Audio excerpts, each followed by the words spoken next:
You have an education reform blueprint that you released not too terribly long ago. You did hearings around the state, if I'm not mistaken. We've Yes. heard a lot of criticism from parents, from the teachers union about the Common Core. No mention of the Common Core from the governor in the State of the State. Were you disappointed by that? I'd like to think that there'll be some stuff that comes out in the budget, but yeah, there sometimes the speech is notable for what it doesn't say as of what it says. Indeed. There was no discussion of regional high schools. There was no discussion of Common Core, no discussion of privacy, pre-K through 2 testing, the excessive amount of testing. And one component, and I recognize this is not the budget, but there wasn't anything said about the reduction or elimination of the GEA.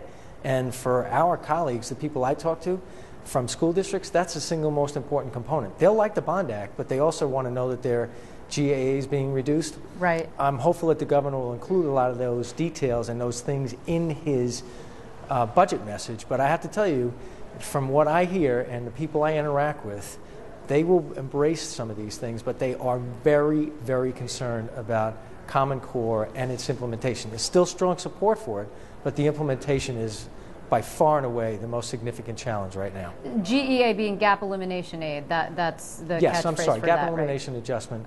Yes, that is, if you look at what school districts are clamoring for, that's the single most important part of the funding stream that they want to see reduced or eliminated. And we've advanced that in the Senate for the last couple of years. I've been very outspoken with and on behalf of my colleagues on that subject. And if we're going to promote financing in any one particular area, to me that is by far and away the most important part. Yeah, the Common Core implementation, you know, it seems that there is a growing desire, and I have seen the comments by the Assembly Speaker, for perhaps slowing down the implementation. I think that some folks are saying that the NICET call for a 3-year moratorium is perhaps unrealistic, but do you see a legislative solution and potential common ground between the Senate and the Assembly?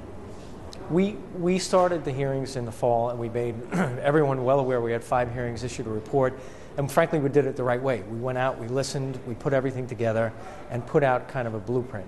I think there are good opportunities to do things, and I made it clear then, and I'll make it clear again now. We expect that the state education department and the regions are going to make changes, and they should be setting educational policy here in the state of New York. But if they don't, the Senate, the Assembly, and I'm sure the executive are going to weigh in, and I don't suggest that that is always the most prudent course, but if we don't feel that action is being taken in the best interest of children, I don't think any of my colleagues, Democrat or Republican, Assembly or Senate, are shy, and especially when it comes to education, considering it's our #1 priority and should be our #1 priority. You already have very intense opinions on these subjects, so there's a brief window, and if they don't seize the opportunity, I do believe there will be legislative action.